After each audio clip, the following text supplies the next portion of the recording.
Hoy amaneció lloviendo, de hecho todo el día. Aún así no quería perder más tiempo y puse en marcha mi plan. Fui a poner unos cigarrillos y un poco de caña en el tatacuá. Ese día también tuve al perro adentro para que se protegiera de la lluvia, pero obviamente también para cuidarlo y medicarlo en lo que pudiera, aunque aún estaba grave y ni siquiera comía. La mancha iba desapareciendo poco a poco de su cuerpo, pero aún no se recuperaba del todo. A la mañana siguiente fui a revisar el tatacuá. Me acerqué lentamente, asomé la cara y entonces era un gato que se estaba escondiendo ahí de la lluvia, pero me dio un gran susto. Pero eso no fue lo que me causó mayor impresión, sino que los cigarrillos y la bebida ya no estaban. Entonces confirmé todo lo que me habían dicho. Esta bestia sí le gustan estas cosas, pensé, y me fui a hacer mis trabajos del día. Esa noche y las siguientes repetí la acción. Lo hice durante 2 semanas completas. En eso Bochi se recuperaba. Empezaba a tomar leche y más adelante ya a comer. Y también cabe destacar que la criatura en ningún momento nos molestó mientras le dejábamos caña y cigarrillos. Vaya. Pero esto era parte de mi plan. Y ahora tocaba el siguiente paso. Invité a 2 primos para que me acompañaran a hacer vigilia esa noche. Preparamos nuestros machetes, escopetas y nos sentamos en la oscuridad esperando a que el hombrecillo viniera por su dosis nocturna. Esperamos y esperamos toda la noche, tratando de no hacer ruido, pero no veíamos nada. Hasta que de pronto se prendió un cigarrillo a la distancia. Ni siquiera pudimos ver cuando este ser se alzó con ellos. ¡Hija Apple!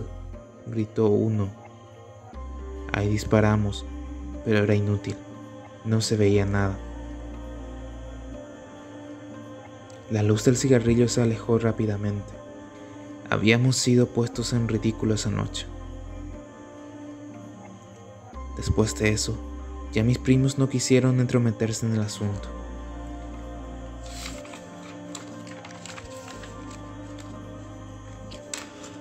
Pero yo no estaba dispuesto a dejar pasar esto, así que ideé otro plan con mi esposa. Esta vez no íbamos a fracasar. Mandamos bendecir agua en la misa que se celebraba cada un mes en el pueblo cercano. Esa agua bendita la mezclamos con más y con más agua. 40 litros de agua, ya que el agua bendita no pierde su valor, ni siquiera cuando se mezcla con más agua. Sigue siendo igual de efectiva.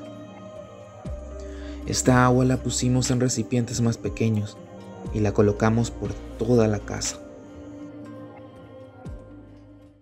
Esa misma noche que instalamos todo, no le pusimos nada en el tatacuá.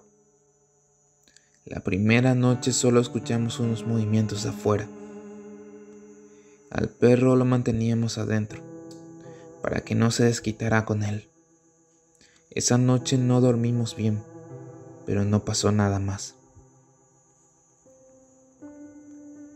Al segundo día, nuevamente dejamos el tatacuá vacío y las cosas se alborotaron más.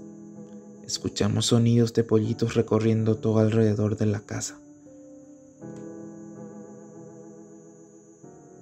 No dormimos nada nuevamente. Mi esposa estaba muerta del miedo y la verdad que yo también, aunque mi determinación podía más. Luego inició el tercer día, que sin dudas marcaría un antes y un después en nuestras vidas.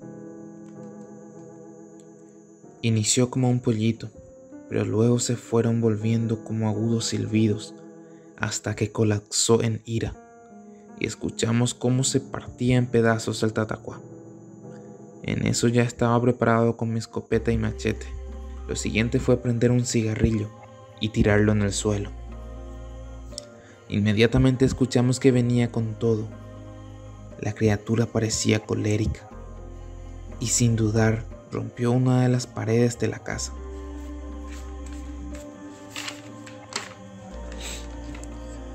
Al romperse se lanzó como para agarrar el cigarrillo, pero como la casa estaba llena de recipientes, pisó uno, cargado de agua bendita. Vimos como el agua quemaba a ese hombrecillo, y con todo el coraje del mundo, aprovechamos para derramarle agua bendita por todo el cuerpo.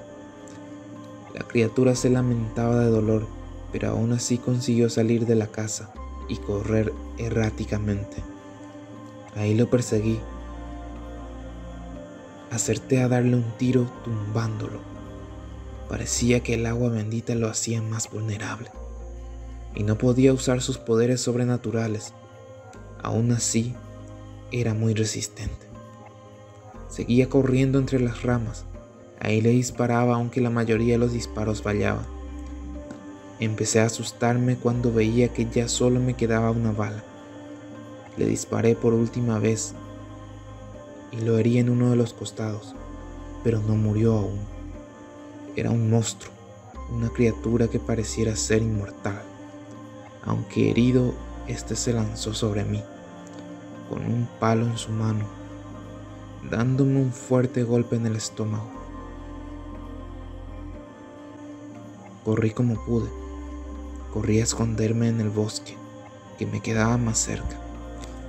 Estaba en silencio detrás de un tallil cuando empecé a escuchar unas pisadas. Poco a poco se acercaba.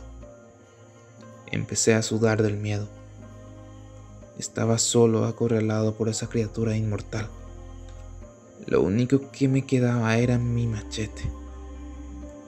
Al no aguantar más dije, es ahora o nunca. Y fui a tratar de asestarle un golpe con mi machete.